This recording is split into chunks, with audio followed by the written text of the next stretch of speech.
Hola, en este video les voy a hablar del condicionamiento operante. El condicionamiento operante es descrito por Skinner a partir de conceptos que ya antes había desarrollado Thurston, ¿ya? Y el condicionamiento operante se llama operante porque las operantes se definen como acciones o respuestas voluntarias. Y esa es la gran diferencia con el condicionamiento clásico. Las operantes son acciones o respuestas involuntarias que involucran al sistema musculoesquelético, ¿ya? Puedo correr, saltar, moverme, hablar, levantar la mano, etc. Y estas operantes se ven influidas principalmente por el resultado, lo que nosotros llamamos consecuencias. ¿Cuál es el principio general? Si una operante específica es seguida por un resultado agradable, es probable que aumente la probabilidad de que esa operante o esa respuesta se vuelva a dar en situación o en un contexto similar.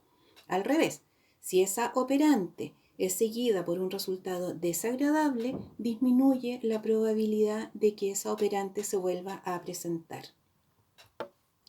Por lo tanto, aquí un concepto importante son lo que llamamos los refuerzos y los castigos. Vamos a empezar hablando de los reforzadores o los refuerzos. Siempre que hablamos de refuerzo, estamos hablando de algo que aumenta la probabilidad de que esa respuesta vuelva a darse. Y los refuerzos se dividen en refuerzos positivos, es decir, yo entrego algo grato para que esa respuesta vuelva a presentarse, y en refuerzo negativo, yo quito algo desagradable para que la respuesta vuelva a presentarse. Ejemplo de reforzador positivo: si tú te comes la comida, te compro un helado. Ejemplo de reforzador negativo: si llegas a la hora acordada, mañana no tienes que lavar los platos. Te quito algo desagradable, por lo tanto refuerza la conducta que yo deseo conseguir, ¿ya? Estos reforzadores son de distintos tipos y están los que se llaman reforzadores intrínsecos, que son aquellas acciones que uno realiza y por el solo hecho de realizarla resultan reforzadores en sí mismas. Por ejemplo, al que le gusta bailar, cantar, leer, ver televisión, dormir, por el solo hecho de realizar esas acciones se refuerzan ya que son gratificantes en sí mismas.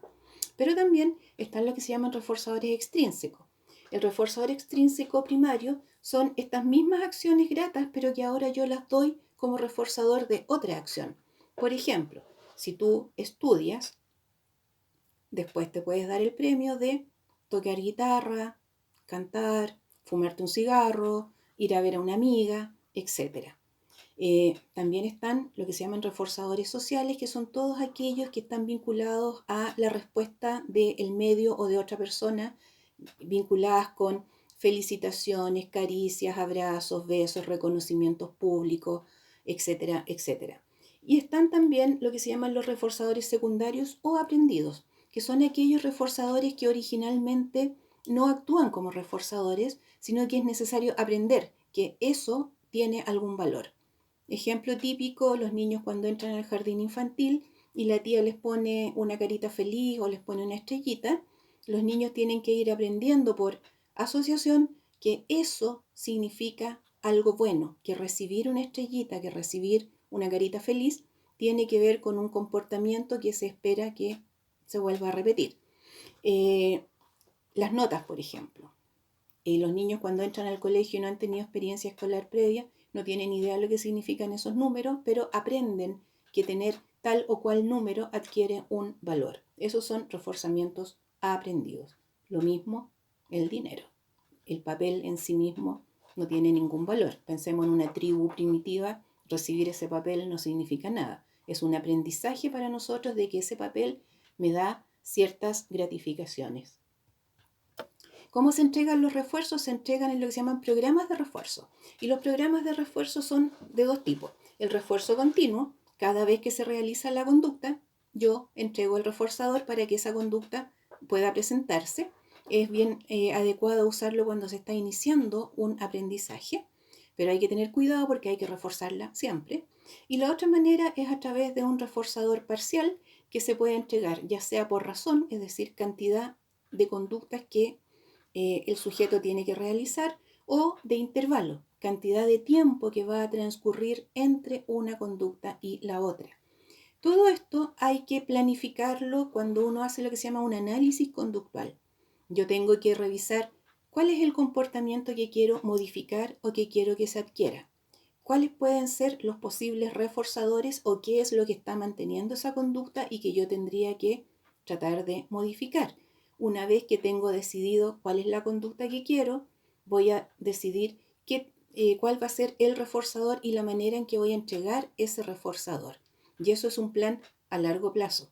Después de un tiempo, no un día ni unas horas, semanas o meses, voy a evaluar cuánto ha cambiado la conducta, cuánto estoy logrando la modificación conductual que yo quería.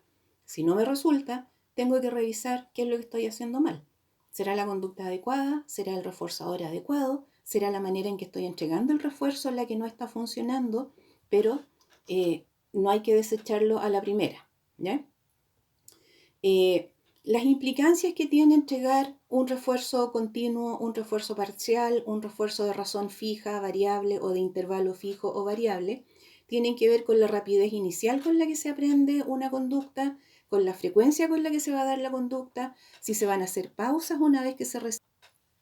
Y también cuánto tiempo va a permanecer en la conducta una vez que se suspendan los refuerzos, porque la idea no está reforzando siempre, pero cada cierto tiempo.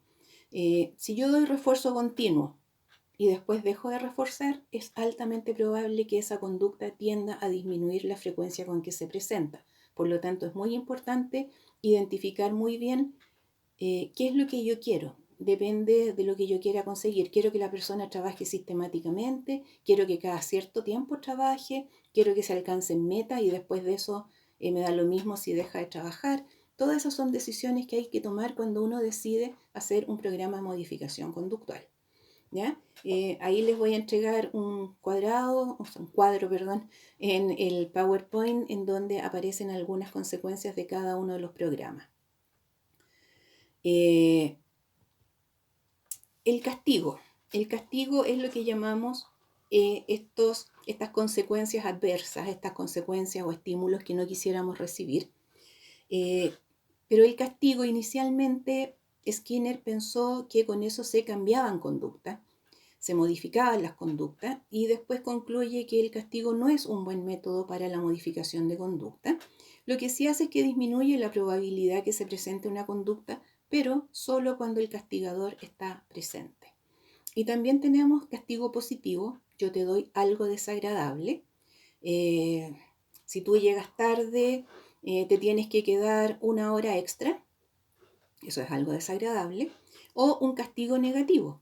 Para que tú modifiques tu conducta, te voy a quitar algo agradable. Si tú llegas tarde, te voy a descontar de tu sueldo. ¿Ya?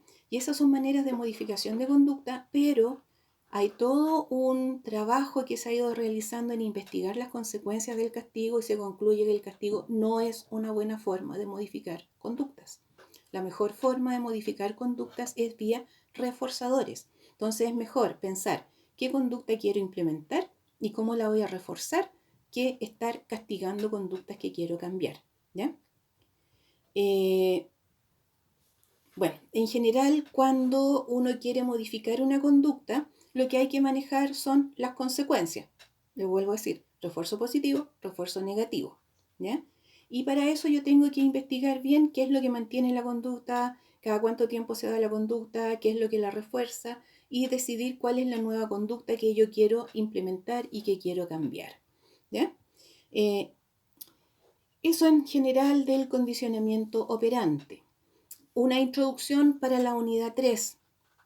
En la unidad 3 van a empezar revisando la teoría de Albert Bandura. Bandura es un conductista que plantea la importancia de las consecuencias y de los refuerzos, pero agrega algunos elementos cognitivos, como por ejemplo la idea de que el sujeto es capaz de decidir, capaz de reflexionar, capaz de construir una representación de la situación de aprendizaje y a partir de esa representación mental de lo que ahí está observando, él puede decidir si realiza o no determinado comportamiento y por lo tanto incorpora lo conductista, pero agrega todos estos otros elementos de análisis, de reflexión, de razonamiento del modelo cognitivo. Se los dejo ahí y se los entrego en el PowerPoint. Más adelante lo podrán revisar para el curso en la tercera unidad.